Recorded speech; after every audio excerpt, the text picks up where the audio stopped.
Alhamdulillahilladzi arsala rasulahu bil huda wa dinil haq liyudhhirahu ala dini kullihi walau karihal musyrikun.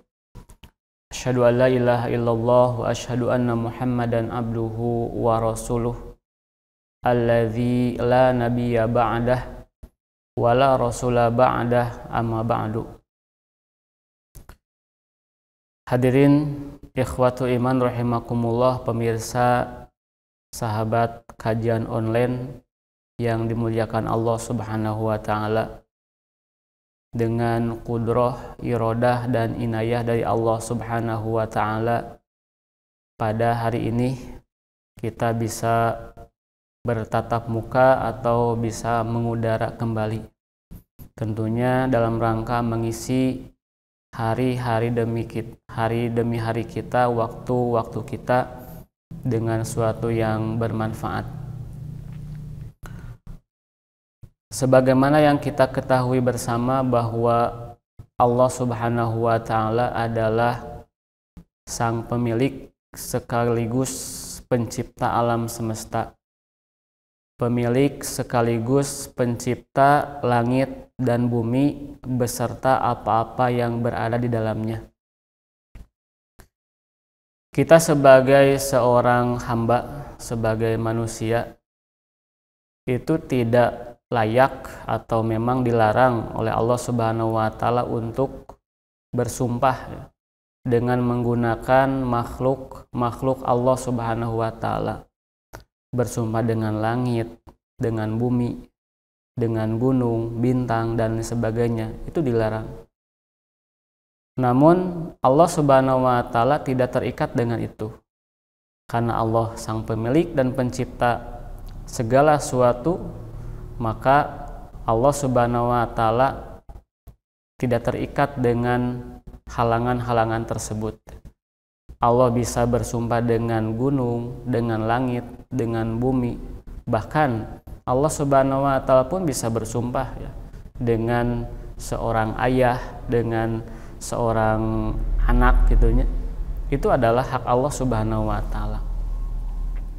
Namun yang jadi perhatian kita adalah bahwa ketika Allah Subhanahu wa taala bersumpah, itu ada apa? Jadi ketika Allah Subhanahu wa taala bersumpah, sebenarnya sedang mengajak kita untuk memperhatikan apa yang menjadi objek sumpah Allah Subhanahu wa taala. Ketika Allah Subhanahu wa taala bersumpah dengan langit, berarti perhatikanlah langit. Telitilah langit. Bahkan renungilah langit tersebut. Begitu juga Allah Subhanahu wa taala bersumpah dengan misalnya seorang ayah. Perhatikanlah ayah. Kenapa ayah yang dijadikan objek sumpah? Kenapa tidak ibu?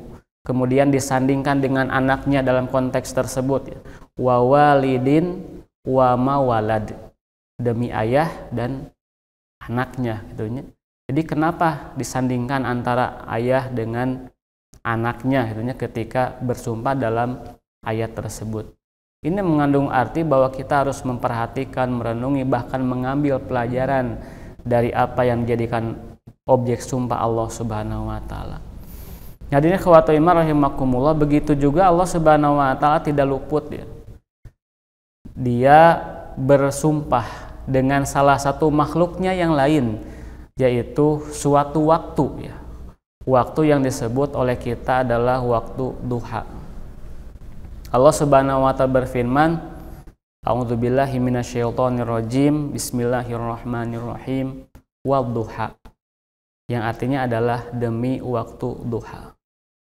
Hadirin ikhwatu iman rahimakumullah, ketika Allah Subhanahu wa taala bersumpah dengan waktu duha ini, itu berarti bahwa Allah Subhanahu wa taala sedang mengajak kita untuk memperhatikan waktu duha ini Untuk memperhatikan apa-apa yang berada di dalamnya. Kenapa Allah bersumpah dengan waktu duha tersebut? Dan yang namanya waktu duha itu adalah awal siang Dalam artian ketika matahari itu mulai menerangi dunia, kemudian mulai memanasi dunia, itu yang disebut dengan waktu duha. Dan terlebih lagi bahwa waktu duha ini adalah waktu di mana ya setiap manusia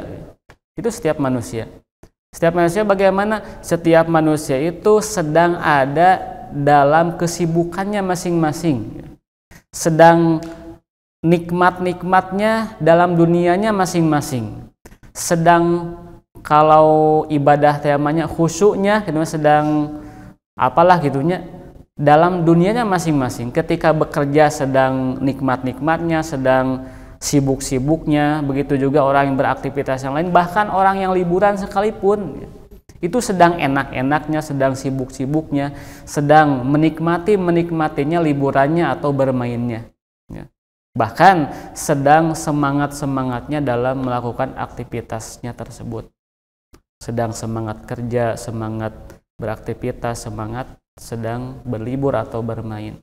Hadirin akhwati rahimakumullah.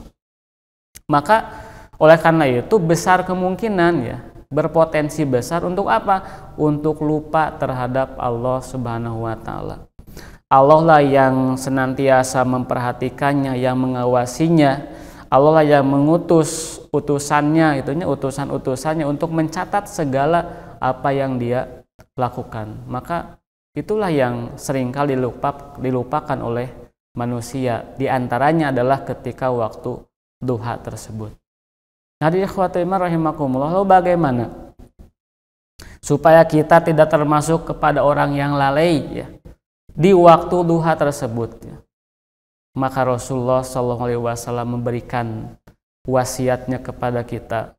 Rasulullah SAW memberikan reminder terhadap kita, sebagaimana yang diriwayatkan oleh salah seorang sahabat Rasulullah SAW yang hafalannya luar biasa ya, paling banyak di antara para sahabatnya, yaitu sahabat Abu Hurairah radhiyallahu anhu. Beliau berkata ya, Ausani Khalili, telah berwasiat kepadaku siapa Khalili, yaitu kekasihku, sahabat karibku, sahabat yang paling dekat denganku. Nah, ikhwati rahimakumullah, sebelum masuk kepada hadisnya, matanya, kita harus perhatikan dulu dua kalimat ini. Yang pertama adalah Ausani, telah berwasiat kepadaku. Ketika dikatakan wasiat, berarti wasiat itu adalah sesuatu yang harus dilakukan oleh orang yang diberi wasiatnya. Dengan dasar apa? Dengan dasar kasih sayang. Kalau dalam bahasa Sunda mah ulasna, asihna, dedehna, nyaahna, itulah yang jadi dasarnya. Jadi mana mungkin seorang itu yang mengasihi, yang menyayangi itu memberikan perkataan-perkataan yang justru menjerumuskannya, tidak. Yang akan membahayakannya, yang memudaratkannya atau yang membuat dia celaka, tidak. Tentunya suatu itu adalah suatu yang baik untuknya, bermanfaat untuknya. Itu yang pertama. Yang kedua adalah Khalili. Khalil itu apa? Khalil itu adalah kekasihku, sahabat dekatku gitu. Atau sering dikatakan ya tadi, yaitu kekasihku. Nah, kekasihku ini atau orang yang paling dekat denganku ini adalah orang yang kapan saja ya, dalam keadaan bagaimana saja selalu membersamainya. Jadi berada di celah-celah kehidupannya, baik ketika celah itu adalah celah yang baik, maksudnya ada kesuksesan gitu, kesehatan, atau dalam celah yang buruk, dalam kondisi terpuruk, dalam kondisi susah, dalam kondisi sakit, maka sang Khalil itu senantiasa berada di celah-celah kehidupannya. Nah, dan tidak mungkin orang yang mengasihi ya, sang Khalil ini, seorang kekasih ini, dia akan mencelakakannya juga. Pasti orang yang mengasihinya itu adalah orang yang menyayangi, yang yang mencintainya. Ketika dia berkata, perkataan itu adalah perkataan yang membangun, perkataannya itu adalah perkataan yang memberinya manfaat, dorongan, motivasi. Begitu juga perbuatannya itu tidak akan mencelakakan orang yang dikasihinya itu. Nah, hadirin akhwati rahimakumullah. Ada seorang ibu ya, seorang ibu yang mana ibu tersebut dia kehilangan anaknya dalam suatu peperangan. Dicari ke sana kemari, ke tenda ini tidak ada, ke tenda itu tidak ada. Dan pada akhirnya ibu itu pun bertemu dengan anaknya yang dia cari itu. Maka hadirin akhwati rahimakumullah, kira-kira bagaimana perasaan ibu tersebut ketika sudah berhari-hari mungkin atau berjam-jam gitunya, minimal berjam-jam, berhari-hari tidak ketemu dengan anaknya, padahal dalam berkecamuknya peperangan. Yang mana beliau atau dia itu khawatir anaknya terluka, terinjak, atau misalnya sampai terbunuh dan sebagainya. Maka pikirannya itu luar biasa bercampur ya, antara takut, antara apa gitunya. Nah, ketika bertemu gitunya, maka apa yang dia lakukan? Pasti ibu itu akan merangkulnya, akan memeluknya, akan menciumnya. Bahkan tidak menutup kemungkinan dia pun akan menangis. Saking apanya? Saking gembiranya melihat anaknya kembali yang tadi dikhawatirkan akan terluka dan binasa.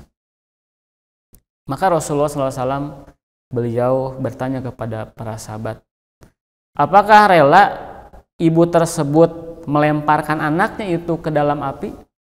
Maka kata para sahabat, ya tentu saja tidak. Maka kata Rasul, apalagi Allah Subhanahu wa taala. Jadi hadirin akhwati rahimakumullah, yang namanya kekasih atau yang mencintai itu mustahil akan mencelakakan orang yang dikasihinya. Bahkan atau apalagi Allah dan Rasulnya. Allah kemudian Rasulnya. Ketika sang ibu sangat mencintai anaknya, apalagi Allah kemudian Rasulnya sangat-sangat mencintai ya, hamba-hambanya, sangat-sangat mencintai kita semua sebagai makhluknya. Dan ikhwati rahimakumullah.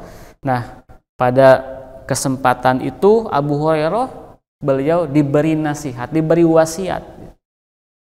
Kemudian oleh siapa tadi? Khalili, oleh kekasihnya, kekasihku.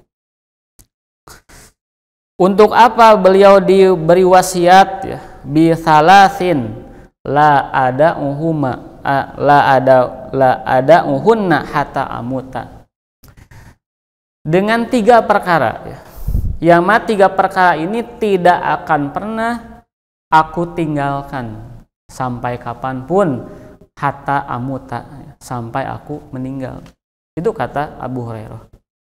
Apa saja? Yang pertama adalah saumi thalathati ayyam fi kulli syahr, yaitu saum 3 hari ya, fi kulli syahr, di setiap bulannya. Maksud syahr di sini adalah bulan Hijriyah ya, bukan bulan Masehi. Jadi saum di tiap bulannya, setiap 3 hari, setiap bulannya 3 hari, 13, 14 dan 15.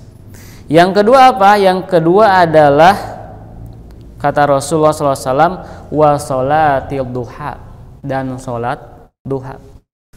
Nah, inilah yang menjadi pokok pembahasan kita, bahwa yang namanya duha itu ya tidak hanya diisi dengan pekerjaan-pekerjaan, kesibukan-kesibukan, tapi kata Rasulullah SAW memberikan rekomendasi yang luar biasa, yaitu melaksanakan sholat ya. Sholat duha, sholat duha. Yang ketiga adalah wa naumin ala witrin, dan tidur dalam keadaan witir ya. Dalam artian sebelum tidur dianjurkan oleh Rasulullah SAW untuk witir terlebih dahulu ya, 3 rakaat, kemudian baru tidur ya. Kemudian setelah bangun baru disempurnakan 4-4. Itulah yang direkomendasikan oleh Rasulullah SAW kepada Abu Hurairah secara khusus dan kita secara umum untuk umatnya. Nah, jadi ketika waktu duha itu Rasulullah SAW menganjurkan kita, memberi wasiat kepada kita untuk melaksanakan sholat duha. Nah, kemudian dalam hadis yang lain Rasulullah SAW bersabda, fil insan situna wa thalathu mi'ah mafsilin. Jadi dalam tubuh manusia itu ada sekitar 600 ya. 630 sendi ya, tulang. Jadi dalam tubuh manusia itu ada sekitar 630 sendi tulang. Jadi Rasulullah SAW sudah jauh-jauh hari, sekitar 14 abad yang lalu, sudah menjelaskan berkaitan dengan tulang ini. Yang mana pada waktu itu belum ada penelitian ya, pembedahan mengenai tulang-tulang tersebut ya, sendi-sendi tersebut. Nah, kemudian bahwa setiap tulang itu, setiap sendi itu mempunyai tugas ya. Diperintahkan oleh Allah Subhanahu wa taala untuk apa? Untuk bersedekah. Jadi 630 sendi itu diperintahkan oleh Allah untuk bersedekah. Kemudian para sahabat bertanya, apakah ada wahai Rasul yang bisa mencukupi itu, yang bisa memenuhi hal tersebut? Kalau harta, sedekahnya dengan infak, dengan sedekah. Kalau ilmu dengan ta'lim, dengan mengajar. Tapi ini dengan kalau tulang gitu, sendi bagaimana gitu. Apakah ada yang bisa mencukupi itu, yang bisa memenuhi itu? Maka kata Rasulullah SAW ada. Yaitu bagaimana? Yaitu dengan seseorang itu mengubur ya. Mengubur apa? Mengubur ludah, dahak yang berada di masjid. Itulah yang disebut dengan sedekahnya tulang, sedekahnya persendian. Jadi ketika kita mengubur kotoran di masjid, kalau dalam konteks kita hari ini adalah membersihkan, menyapu, kemudian mengepel gitu, maka kita sudah memberikan hak kepada sendi-sendi kita untuk bersedekah. Apakah masih ada? Masih ada. Yang kedua adalah dengan menyingkirkan ya, bahaya-bahaya yang berada di jalan. Ada durinya, ada belingnya, atau ada kerikilnya yang ditakutkan akan terlindas oleh roda dua sehingga tergelincir gitunya. Maka kita singkirkan. Itulah sedekahnya sendi-sendi tulang kita. Bagaimana kalau tidak bisa tercukupi ya, bebersih masjid tidak bisa, atau misalnya menyingkirkan benda-benda yang berbahaya di jalan pun tidak sempat? Maka kata Rasulullah SAW, farok atau duha tujzi'u anka. Maka dengan 2 rakaat sholat duha itu sudah mencukupi untukmu ya. Jadi dengan 2 rakaat sholat duha itu kita sudah memberikan hak tulang-tulang atau hak sendi-sendi kita untuk bersedekah. Jadi ikhwatu iman rahimakumullah. Nah, di samping urusannya dengan sedekah tadi atau pahala dari Allah Subhanahu wa taala, tentunya yang namanya sholat duha ini bermanfaat juga untuk kesehatan tubuh kita. Di antaranya yaitu yang pertama, memaksimalkan proses pencernaan dalam tubuh kita. Ketika pagi hari kita sudah makan, sudah minum, maka kemudian kita melaksanakan sholat duha, maka itu akan memaksimalkan proses pencernaan tersebut, sehingga pencernaan itu bisa optimal ya, penyerapannya bisa baik sehingga bermanfaat bagi tubuh kita. Yang kedua adalah memberikan relaksasi ya. Jadi merenggangkan kembali otot-otot yang tegang, tubuh-tubuh yang tegang, sehingga lentur kembali dengan sholat duha ini. Yang ketiga adalah diantaranya untuk menyehatkan jantung kita ketika dilaksanakannya di akhir-akhir waktu tersebut, dalam artian mendekati waktu zuhur ya, itu bermanfaat sekali untuk jantung kita. Jadi ikhwatu iman rahimakumullah, itulah yang dapat saya sampaikan pada kesempatan hari ini berkaitan dengan keutamaan ya keutamaan sholat duha ini. Di samping dilihat dari segi akhiratnya, ternyata dilihat dari dunianya pun itu luar biasa. Mohon maaf atas segala kekurangan. Aqulu qouli hadza wa astaghfirullah li wa lakum. Wassalamualaikum warahmatullahi wabarakatuh.